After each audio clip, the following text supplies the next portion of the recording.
രാവിലത്തെ ബ്രേക്ക്ഫാസ്റ്റ് ഒക്കെ കഴിഞ്ഞിട്ട് ആദ്യക്കൂട്ടൻ്റെ വൈകുന്നേരത്തേക്കുള്ള ഫുഡ് ഇതാണ് ഉണ്ടാക്കിയത്.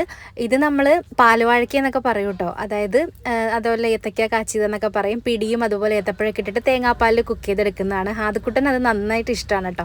അപ്പോൾ ചെറിയ മധുരത്തിൽ അതാണ് ഉണ്ടാക്കി കൊടുത്തത്. ഉമ്മി ഇല്ല കേട്ടോ, ഉമ്മി അനിയത്തിൻ്റെ വീട്ടിൽ പോയേക്കാണ്. അതുകൊണ്ട് തന്നെ വാപ്പിക്കുള്ള ചോറും കറിയൊക്കെ എടുത്ത് വെച്ചേക്കാണ്. ചോറുണ്ട്, മീൻകറി ഉണ്ട്, പുളിശ്ശേരി ഉണ്ട്, പഴം പുളിശ്ശേരി, പിന്നെ ചീരത്തോരനും സാമ്പാറും ഉണ്ട് കേട്ടോ. രാവിലെ ഇഡ്ഡലി ആയിരുന്നു. അപ്പോൾ ഇനി വൈകുന്നേരം വേണമെന്നാൽ ഇഡ്ഡലിയും കഴിക്കാം. അങ്ങനെ വിചാരിച്ചിട്ട് ഇഡ്ഡലിയും സാമ്പാറും ചമ്മന്തി അതും ആക്കി വെച്ചിട്ടുണ്ട് കേട്ടോ.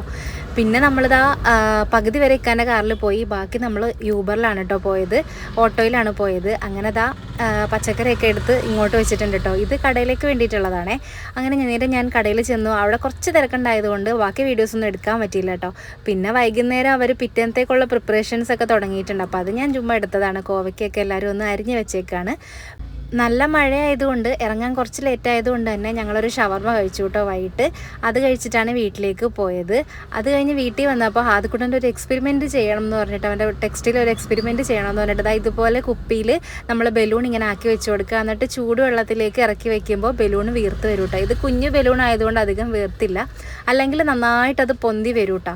അപ്പോൾ സംഭവം സക്സസ് ആയിരുന്നു. രസമുണ്ടായിരുന്നു കേട്ടോ ചെയ്യാൻ. കഴിഞ്ഞ ദിവസം ഫോറമാളിൽ പോയപ്പോൾ അവിടെ വെച്ച് ജിസേലിനെയും ആര്യനെയും ഒക്കെ കണ്ടിട്ടുണ്ടായിരുന്നു കേട്ടോ. അതുപോലെ ദിയാസന, പിന്നെ ജാസി, ആഷിക്കോ, അവരൊക്കെ ഉണ്ടായിരുന്നു കേട്ടോ. അവരൊന്നും വീഡിയോയിൽ കിട്ടിയില്ല. അപ്പോൾ ഞാൻ ഇത് കണ്ടപ്പോൾ വീഡിയോ എടുത്തതാണ് കേട്ടോ. അപ്പോൾ ഇവിടെ സൂപ്പർ മോഡൽ ജൂനിയർ എന്ന് പറഞ്ഞൊരു പ്രോഗ്രാം നടക്കുകയാണ്. അപ്പോൾ അതിൽ ഫസ്റ്റ് കിട്ടിയ കുട്ടിയാണ് കേട്ടോ ഇത്. ബോയിലും ഗേളിലും അങ്ങനെ ഫസ്റ്റ് കിട്ടുന്നവരുണ്ടായിരുന്നു കേട്ടോ. പിന്നെ സെക്കൻഡ്, തേർഡൊക്കെ ഇപ്പോൾ കാണിച്ചു തരാവേ. നല്ല രസമുണ്ടായിരുന്നു കേട്ടോ കുട്ടികളുടെ ഈ ഒരു പരിപാടി കണ്ടിരിക്കാൻ വേണ്ടിയിട്ട്. അവരുടെ നടത്തോ, കുഞ്ഞു കുട്ടികളാണ്. അതുപോലെ തന്നെ സീസൺ 7 ബിഗ് ബോസ് ഞാൻ ഒരു എപ്പിസോഡ് പോലും വിടാണ്ട് കണ്ടു തീർത്തതാണ് കേട്ടോ. ഇതിനു മുമ്പ് ഒരു സീസണും ഞാൻ അങ്ങനെ ഉണ്ടായിട്ടില്ലെന്ന് തോന്നുന്നുണ്ട്. എന്തോ ഇത് ആദ്യം മുതലേ തന്നെ ഞാൻ ഹോട്ട്സ്റ്റാറൊക്കെ ഡൗൺലോഡ് ചെയ്ത് ഫുള്ളിരുന്ന് കണ്ടിട്ടുണ്ടായിരുന്നു. അതുകൊണ്ട് ജിസേലിനെയും ആര്യനെയൊക്കെ കാണാൻ പറ്റിയതിലും ഭയങ്കര സന്തോഷമായി.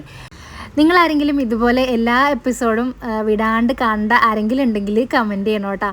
പിന്നെ എന്താ തീർന്നപ്പോഴത്തേക്കിനും ഒരു വിഷമമായിരുന്നു. ഇനിയിപ്പോൾ ഞാനിങ്ങനെ ഫുൾ ടൈം കിച്ചണിലൊക്കെ ഇരിക്കുമ്പോഴത്തേക്കിനാണെങ്കിലും ഇത് കൊണ്ട് ഇങ്ങനെ വെക്കും, എന്നിട്ട് ഇങ്ങനെ കണ്ടുകൊണ്ടിരിക്കും. ബാക്കിയുള്ളവർക്ക് കേൾക്കുമ്പോഴത്തേക്കിനും ഭയങ്കര അൽക്കുലത്തായിട്ട് തോന്നും. എന്നാലും ഞാൻ കാണുമായിരുന്നു കേട്ടോ.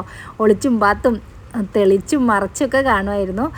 അങ്ങനെ അവരുടെ വാക്കിംഗ് ഒക്കെ കഴിഞ്ഞിട്ടുണ്ട്. ഇനിയിപ്പോൾ ഇതിൻ്റെ എല്ലാവരുടെയും പേരെനിക്ക് അറിഞ്ഞുകൂടാ, പക്ഷേ ആൾക്കാരെ എനിക്കറിയാം, പക്ഷേ പേരറിഞ്ഞുകൂടാ കേട്ടോ.